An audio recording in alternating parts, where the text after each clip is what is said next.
Um, the academic evidence, the research evidence, it depends on the country and what kind of research is done. So there are studies in the United States now that have been done for a number of years that show that forms of discrimination and social exclusion do affect the mental health and well-being of sexually diverse people. Those studies are not replicated in every country, and each of them is a study that you could criticise or agree with. I think it's the way research is done. But I think the net effect of everything that's been done is that we do know there are consequences for people, that people feel unhappy, they feel excluded, it detracts from their sense of self, their self-esteem, their sense of the right of being a citizen in the society that they're in. Some people seem to react worse to that consequence than others.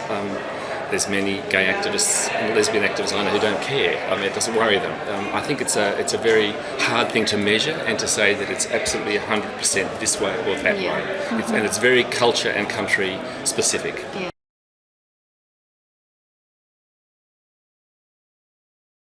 I think it depends on what those legal changes are. I'll give you, my country is Australia, where we do not have gay marriage at this point. And in some states in Australia, and not all states, we also, gay and lesbian people or queer people cannot adopt children. That's not right across the country, it's state specific to different states. But all other legislation in Australia is completely equal. That was done about 5 years ago. It was incrementally done from law reforms happening in the early 70s all the way through to about 2008, 2009. There's been law changes everywhere. But that last set of law changes, which was federal, completely removed any discrimination on the basis of sexuality and gender from all federal and state laws in the country, apart from marriage and adoption. Right.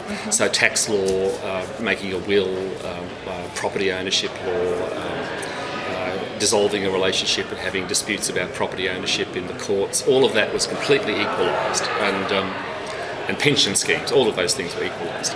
So they actually, that makes those kind of changes make really material differences in people's lives. And when they're all in place, as they are in Australia, it's hard to judge whether civil unions and marriages are going to make a really significant difference or whether they just finally finish it off. In countries like the United States, where the differences between married heterosexual people and de facto heterosexual people in some laws in some states are quite dramatic. There are many states in the United States where if you're a de facto heterosexual couple, there is a whole lot of discrimination there too. So I think it depends on what value we see each of these laws as being. In my way of thinking, what we've done in Australia thus far in the removal of all of these material disadvantages and discriminations, that has made a very significant effect. I think in Australia, the reason we haven't mobilised a really big national movement around gay marriage and civil unions is that all of these other laws have already changed, so they won't make a great deal of difference to the material circumstances of sexually diverse people, but they will make a symbolic difference.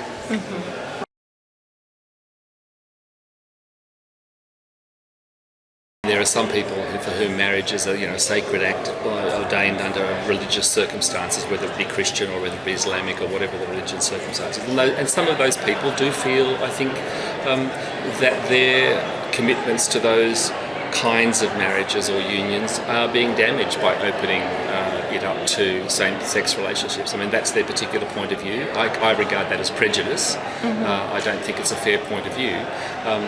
But you can see where people where marriage has been sort of pigeonholed into a very particular kind of legal and moral relationship, and is very strongly held moral views about that unions and marriages will create a negative effect.